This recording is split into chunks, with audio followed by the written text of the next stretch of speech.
Apakah saya siap membela Yesus dan mempertahankan Injil? Selamat Hari Sabtu, saudara-saudari. Ini adalah pertanyaan refleksi kita hari ini.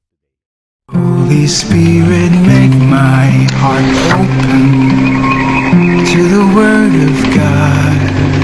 Make my heart open to goodness. Make my heart open to the beauty of God every day. Amen.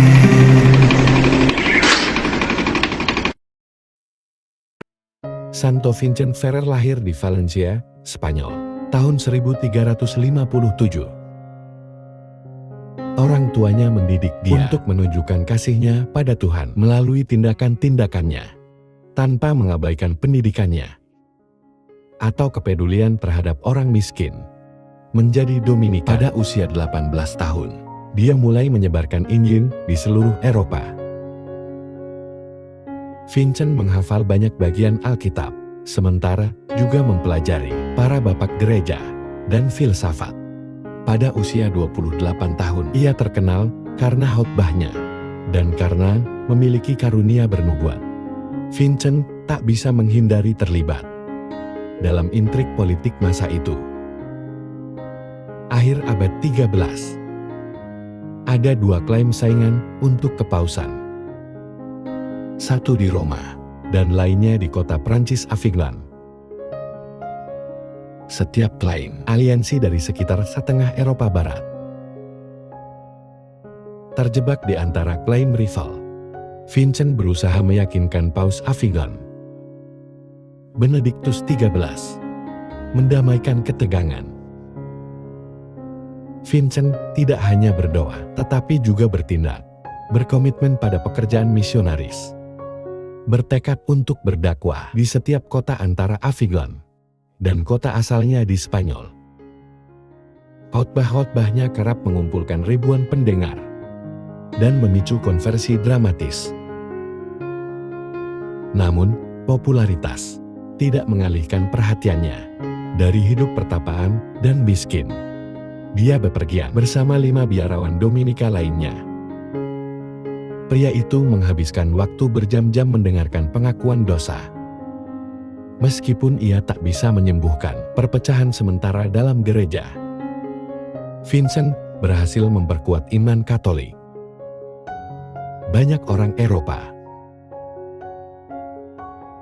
Santo Vincent meninggal pada 5 April 1419, umur 62, di kota Vannes, di wilayah Bretagne, Prancis. Dia dikanonisasi tahun 1455.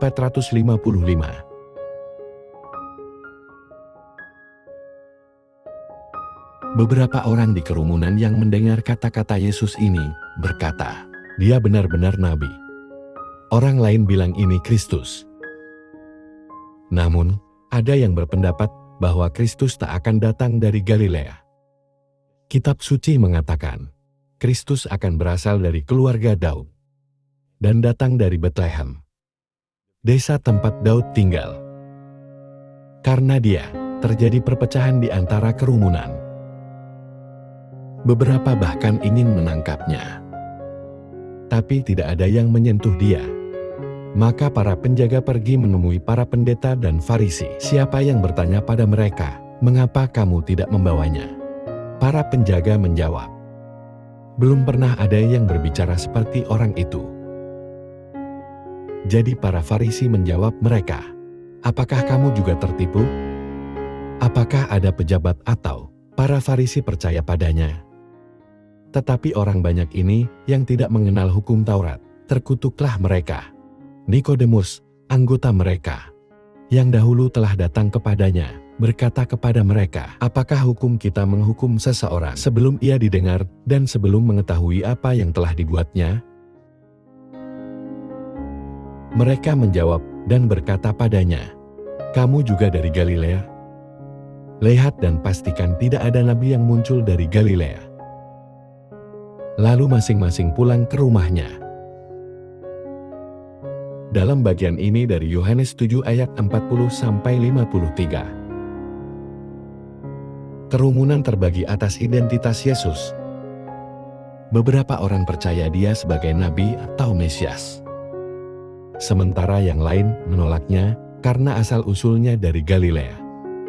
Hal ini bertentangan dengan ekspektasi bahwa Mesias akan datang dari Betlehem. Para Farisi, para pemimpin agama, mereka enggan mempertimbangkan ajaran dan otoritas Yesus, menyangkalnya sebagai seseorang yang tidak berasal dari tempat yang tepat.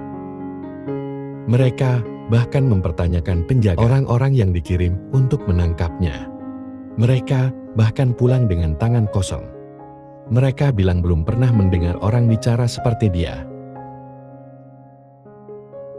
Nikodemus, seorang Farisi, mencoba membela Yesus, mengingatkan mereka bahwa hukum memerlukan pendengaran sebelum hukuman.